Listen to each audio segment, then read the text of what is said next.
Many people will argue that there is no evidence that semen retention is beneficial or that sexual indulgence is harmful. This perspective, however, was not held all throughout history, and in fact much of the establishment for the 19th century and before argued the opposite, that excess venery and sexual indulgence came at great physiological cost, and that chastity or continence was beneficial to one's health and well-being. Today's video brings together the top 50 reasons to practice semen retention and avoid sexual excess.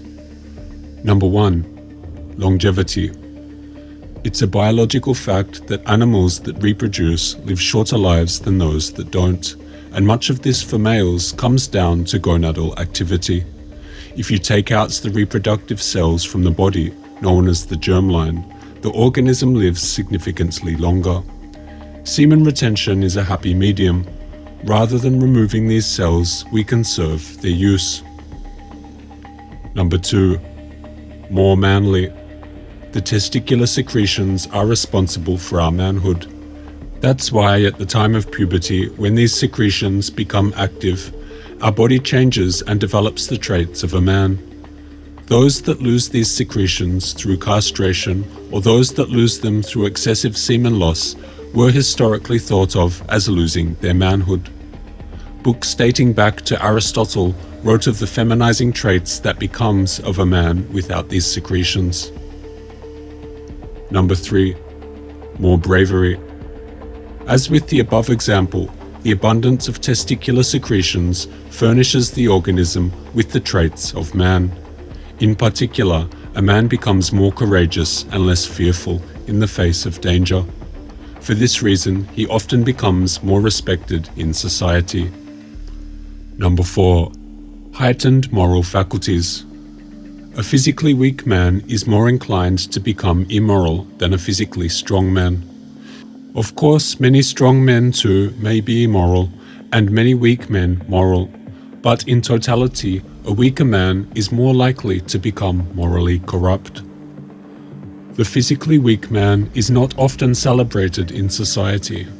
He is shunned and looked down upon by those around him. A man who is not treated favorably in society will find less motivation in treating others with favor. His goodwill towards the world may suffer because of his ill treatment. A man who conserves his manhood builds strength and over time character. These are traits that others will inherently appreciate and respect. Of course, genetics and body constitution also play a significant role here too. However, the preservation of one's manhood can only be seen as beneficial in the eyes of society, and thus man can better himself both physically, mentally, and eventually morally, a result of his abstinence. 5. Attractiveness. A man wishing to attract a feminine woman will need to develop his masculine qualities. There is a sexual magnetism that exists between the poles of gender. Stronger masculinity attracts stronger femininity. Conversely, stronger effeminacy in the male often repels the feminine energy in a female. The retainer develops more muscle, more virility, more facial hair, more aggression, and many other subtler traits that appeal to the opposite sex. His semen also emits an odor or pheromone that women pick up on, signaling to the opposite sex the status of his fertility. A man retaining will almost always benefit when it comes to attraction. 6. Mental excellence. Most of the greatest mental geniuses in history led strictly continent lives, which should result in superior brain nutrition from the conservation of lecithin and other nourishing seminal constituents. Thus, among philosophers we have Pythagoras, Plato, Aristotle, Spinoza, Kant, and Spencer. Among artists, Leonardo da Vinci, Michelangelo, Raphael. Among composers, Handel and Beethoven, and among scientists, Newton. Some say the testes are very much like the brain. They share many of the same constituents as the brain, and both energetically are highly taxing on the body, to the extent that the excessive use of either the brain or testes was thought to cause detriment and disorder to the entire organism. This concept was first written about by Hippocrates, the father of Western medicine. If you wish to build brain matter, then it's perhaps best not to spend your energies through the channels of sex. 7. Organ regeneration. Your body is constantly rebuilding itself, but this process requires enormous amounts of nutritional and energetic investment. When the reproductive organs demand too much, all other systems lose. Retention frees resources for the liver, heart, skin, brain, and muscles to regenerate more efficiently.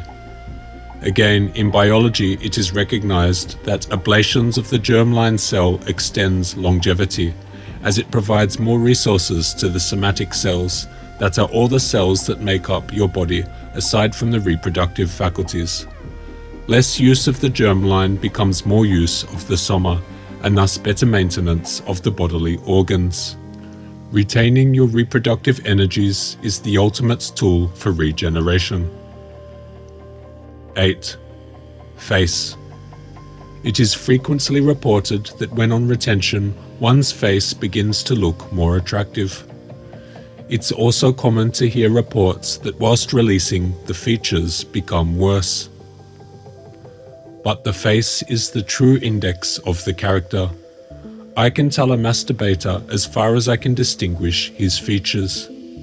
If the victims of this terrible vice could understand to what extent the human face divine is marred and disfigured by it, it seems to me such knowledge would afford a strong incentive to use every effort to avoid it, or, if already acquired, to abandon and escape from the thraldom, enslavement, of the debasing habit. Among the physiognomical signs, I may direct attention to the eyes. The lids, if the habit has been followed for long, will be red along the edges, and the eyeball near the corners will be bloodshot, will seem as if swollen and ready to start from its socket, and yet about the lids, above and below, will be hollow, of a dark bluish color. With a little farther down and just inward from the cheekbone, it will seem puffy, as if inflated with wind. This appearance is nearly always present where the victim is old in vice and diseased. The eye will soon have lost its life and luster and have a dull, dead, glassy sort of expression, or rather want of expression. I have seen such eyes that made me shudder. So much did they resemble the unclosed eyes of the dead. The lids will appear swollen and heavy, as though the party had been worn out with night watching, and as if it required a constant effort to keep them open. 9. Balding prevention. Male hair loss is often the result of AGA, that is, androgenic alopecia. This is an excess of androgens, and androgens are a result of testosterone production, produced in the testes. Excessive masturbation may produce more of this testosterone, as studies have shown increased DHT in higher sexual frequency. Other studies have shown testosterone injections to induce balding. Although this link is not conclusively verified, I believe the connection is very strong. It does not necessarily indicate that semen retention will thus cure balding, however, as once the damage is done, it may be easy to halt, yet harder to recover. J.B. Hamilton acknowledged this in his study on castrates, that although castration before puberty prevented balding, post-puberty castration showed many men who developed AGA to only halt progression rather than reverse it. Some cases did see reversal, however. Again, semen retention directly has not been proven to prevent balding, though I believe it may play a role in prevention and the halting of hair loss, similar to what's been seen in studies on germline restriction and hair recovery. 10. more energy.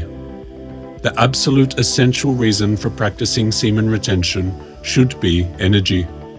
Without releasing your seed, without utilizing the germline, you leave more energy for all other processes and functions of your body. You switch off a factory in your body and thus afford more power to all other factories, and thus a more abundant presence of energy resides within you. Most practicing semen retention can attest to this energetic increase, and with it one can effect great change and improvement in their lives and benefit those around them. 11. Athletic performance. That the avoidance of sexual congress and conservation of the sexual fluids contributes to one's physical performance should be obvious when viewing the case of the stallion. Stallion racehorses often keep their stallions away from the presence of mares in order to avoid sexual activity, as it is known to negatively affect the performance of the horse. Some have even alluded to frequent intercourse affecting the quality of the offspring. When a stallion covers many mares, some of his gets are weak and are called weeds and plugs. The sexual act exhausts the system and robs it of the power needed to excel in physical competition. Thus it has been known among athletes since time immemorial that sexual abstinence boosts athletic performance. 12. Creative thought. The beneficial impact of continence on creative thought was summed up perfectly in the following writings.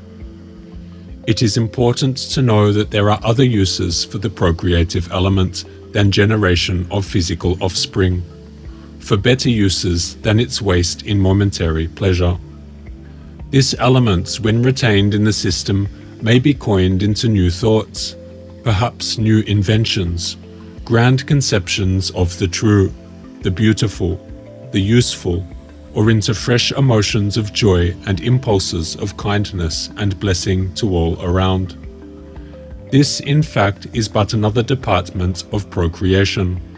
It is the procreation of thoughts, ideas, feelings of goodwill, intuition, that is, it is procreation on the mental and spiritual planes, instead of physical. It is just as really a part of the generative function as is the begetting of physical offspring. Indeed, it is by far the greater part, for physical procreation can ordinarily be participated in but seldom, while mental and spiritual procreation may and should go on perpetually through all our earthly lives. Yea, through all our immortal existence. Every idea is an intellectual child, and if it be a pleasant thing to have physical sons and daughters, what are the power, the opulence, the enjoyments of him who abounds in ideas, the beautiful and the immortal sons and daughters of the soul? 13. Avoidance of the perils of illicit sex. A retainer who takes the chaste or celibate path dramatically reduces his chance, if not down to zero, of contracting an STD, and thus avoids the immense suffering that can come to those afflicted with such ills. Some forms of STDs are enough to destroy a man's life. A man that sleeps with multiple sexual partners indiscriminately is at higher risk of contracting an STD. There is a long, dark history of sexually transmitted illnesses. Many books have been written outlining the struggles and pains that some affected with these illnesses must endure. This whole world of suffering can be avoided by choosing to retain and live a celibate or chaste life. Those that have already contracted an STD in their life should feel this point even more, that the road of unrestrained sexual indulgence is an inherently dangerous one. 14. Capacity for love.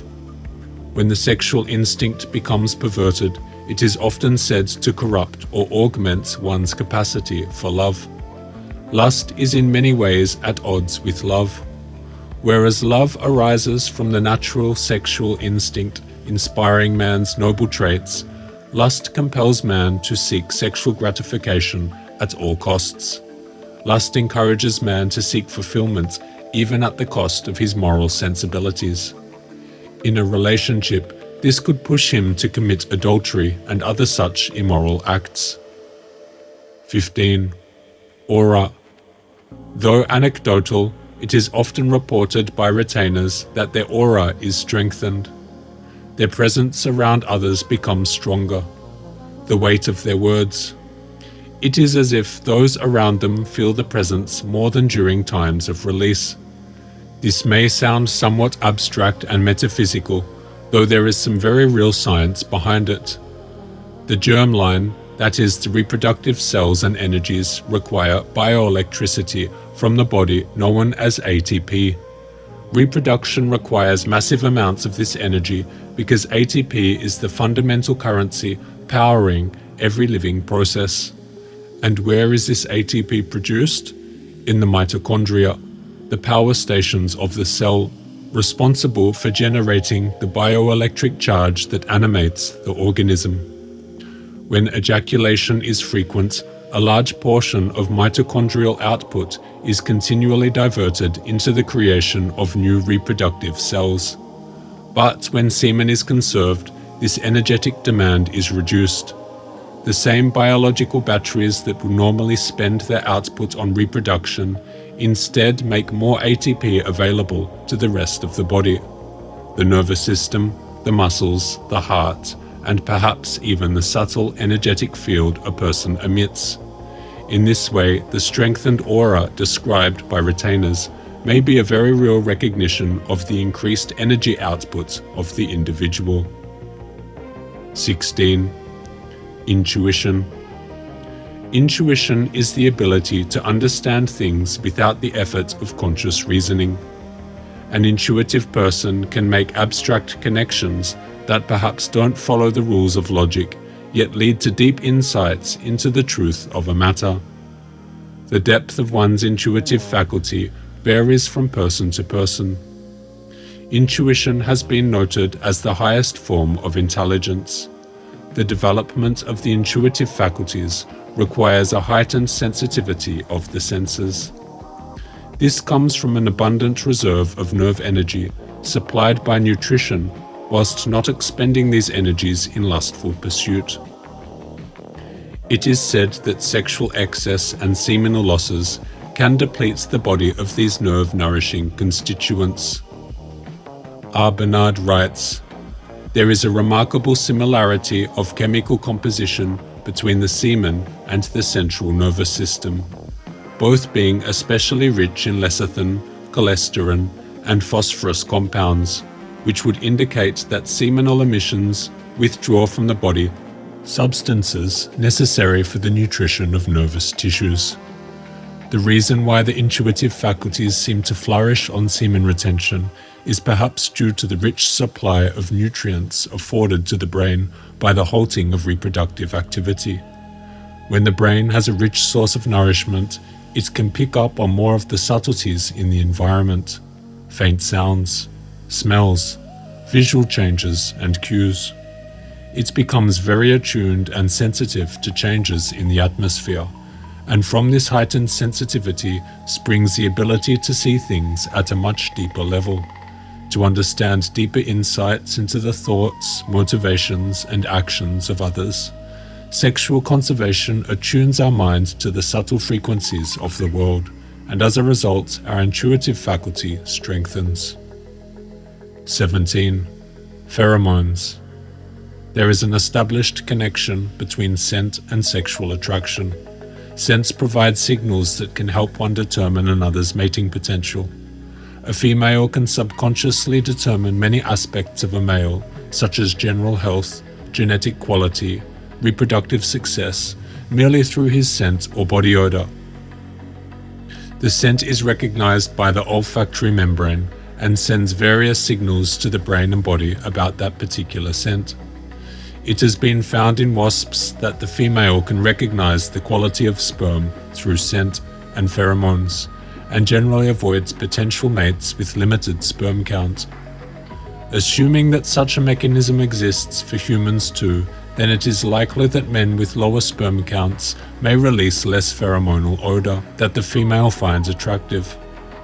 In 1956, Lamps and Masters studied the sperm counts of men who frequently ejaculated and concluded a significant drop in sperm quantity, though not quality, of the frequently ejaculating males. If frequent ejaculation reduces sperm quantity and reduced sperm quantity affects mate selection, then we could reasonably assume that masturbation reduces the strength or odor of pheromones. Furthermore, in types of fish, it has been established that the spermine present in the semen acts as a pheromone, and that as semen is rich in spermine, the ejection of it from the body could perhaps reduce the potency of pheromones in the body, and as a result, reduce a male's attractiveness to the opposite sex. As there is currently no established research on this connection between masturbation and pheromones, for now this remains just a theory. 18. Cleanliness. It was written in the Bible, "When a man has an emission of semen, he is to bathe himself completely with water, and he will remain unclean until evening. Any clothing or leather on which there is an emission of semen is to be washed with water, and it will remain unclean until evening." Cleanliness not only refers to the physical, but also to the mental, or more commonly referred to, moral cleanliness. Moral cleanliness is not entirely separate from the physical. They're connected. Uncleanliness in one area can quickly spread to the other. When one engages in the fantasy of immoral thought, the physical system goes into a state of sexual excitement, activating physical processes in the body, such as the production and release of secretions and ejaculations. These carry a very physical energetic burden on the body. A hygienic environment is harder to maintain when one's mind is occupied by lewd thoughts and is constantly stimulating and ejaculating fluids from the genitals. Odor, bacteria, and infections can more easily occur in an unhygienic environment. Conversely, a clean mind should deter the entertainment of carnal desire and prevent activities that lead to unnatural stimulation of the sexual centers and resulting uncleanliness from such activities. In this way, we can see how uncleanliness not only in body but in thought is of much importance. Purity of soul and spirit corresponds with cleanliness of body and is even more important to health. Cleanliness of soul and body is godliness. 19. Spiritual faculties. It has long been said that spirituality comes at the cost of sensuality. This is why the great sages and monks took a vow of celibacy. In order to access the spiritual realms of existence, one must disengage from the animal realms of desire. Sivananda writes, "Down through the ages, the highest stress has been laid on brahmacharya, or sexual abstinence, in every religion. Throughout folklore runs the idea that second sight and the vision of the supernatural are especially, if not solely, the privilege of the celibates." Westermarck favors the explanation that sexual pollution destroys holiness. A tribe on the Rio Negro enjoined celibacy upon the shamans, because they believed that medicine would prove ineffectual if administered by a married man. Iamblichus states that the gods do not hear him who invokes them if he is impure from sexual connections. In Islam, strict continence is required on the pilgrimage to Mecca. It was required for the Hebrew congregation during the theophany at Sinai and before entering the temple. Ancient India, Egypt, and Greece enforced the rule that the worshipper must abstain from intercourse during and before worship. In Christianity, continence was required as a preparation for both baptism and the Eucharist. The highest type of Christian was a celibate. Christian teachers praised celibacy, and marriage came to be, in the eyes, only a secondary good for those who are unable to serve continence. The bishops of the Greek Church are always celibates, being chosen from the monks. Van Vliet writes, "It is just because spirituality has been practically discarded that sensuality has become paramount, for there is a close relation in inverse ratio between the two. Only where the one is absent can the other rule. 20. Aggression. Aggression is perhaps one of the most commonly cited emotions experienced on semen retention. When one is no longer constantly expending the sexual forces, a reserve of energy begins building up within the body. This energy can often be felt as a sensation emanating from the pit of the stomach. The surplus energy can amplify one's emotions in any direction. Happiness can become feelings of intense serenity. Motivation can become a burning desire, and anger can become an uncontrollable fury. This anger causes one to become more assertive and prepared for combat with anyone they perceive as a threat. As there is more life force inside of the retainer, the sense of self is amplified. The will of the individual becomes stronger. This anger, if left uncontrolled, can easily become destructive. For this reason, we must control it and harness it in productive ways. This anger is an energy, and in order to dissipate it, we must use it up. Adequate physical and mental work is perhaps the best way. Cardiovascular exercises that burn up much energy, such as walking and running, are also good. Engaging in deep mental work daily will also help us use this surplus energy. Learning emotional control through philosophies such as Stoicism can help fortify one's mind and instill calmness. This desire for sex can easily become transformed into anger, but from anger it can be transmuted into motivation and cause one to become highly productive. Remember that surplus energy is amplifying your previous inclinations of thought. 21. Eloquence. Semen retention gives more weight to your words. It makes you more convincing in argument and more articulate in speech. It improves your ability to express ideas in a compelling way, finding the right choice and methods of delivery. This includes verbal modulation, articulation, and expression. These skills are cerebral, and thus nourishment of the cerebral should optimize their function. The reason these areas of speech improve on semen retention is perhaps due to the surplus energy the brain has at its disposal to invest in these nerve centers. Just as a computer with less RAM will carry out processes less optimally, so too will a brain with less nerve energy at its disposal perform suboptimally in comparison to a well-nourished brain. This surplus of brain energy allows us to communicate with greater precision, to see subtleties in conversations and social cues in our companion, and modulate the conversation in the best and smoothest way possible based on those cues. The competence one gains from this improvement in language ability has a very positive effect on the way in which one is socially perceived. A competent speaker who can express themselves clearly with well-understood logic and language is respected by others, whether that be in the workplace or as a friend or ally. Such a developed skill markedly improves the capabilities and perceived competence of the speaker, all of which will carry a positive influence into one's life and relations. 22. Sexual transmutation.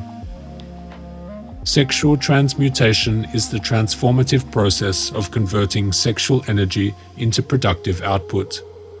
The energy one saves from retaining their seed is said to become a powerful energy that can be utilized into many other areas of life. It fills one with motivation, a sense of purpose, and a desire to succeed. It injects life force into the individual. It makes one feel alive again. In Atkinson's book, Dr. Stockham says, "Physicists have demonstrated with incontrovertible facts that it is eminently healthy to conserve the vital principle. The seminal secretion has a wonderfully imminent value and, if retained, is absorbed into the system and adds enormously to a man's magnetic, mental, and spiritual force. In ordinary married life, this force is constantly being wasted. Other things being equal, the man who wisely conserves is improved in concentrated mental and physical power and effectiveness, like a Daniel amid his companions. He builds and constructs. He is the organizer and executive head of industries. He is the orator and the inventor. He is the leader of great movements, because his power is drawn from an inexhaustible storage battery. Although woman has not the sperm to conserve, yet equally with man she has the thrilling potency of sex, that when well directed, heals sensitive nerves, vitalizes the blood, and restores tissue. 23. Heart and aura. It is said that the heart is the most powerful source of electromagnetic energy in the body. The electromagnetic output of the heart was first detected in the 1800s, and research has been ongoing into the electromagnetic energy output of the heart.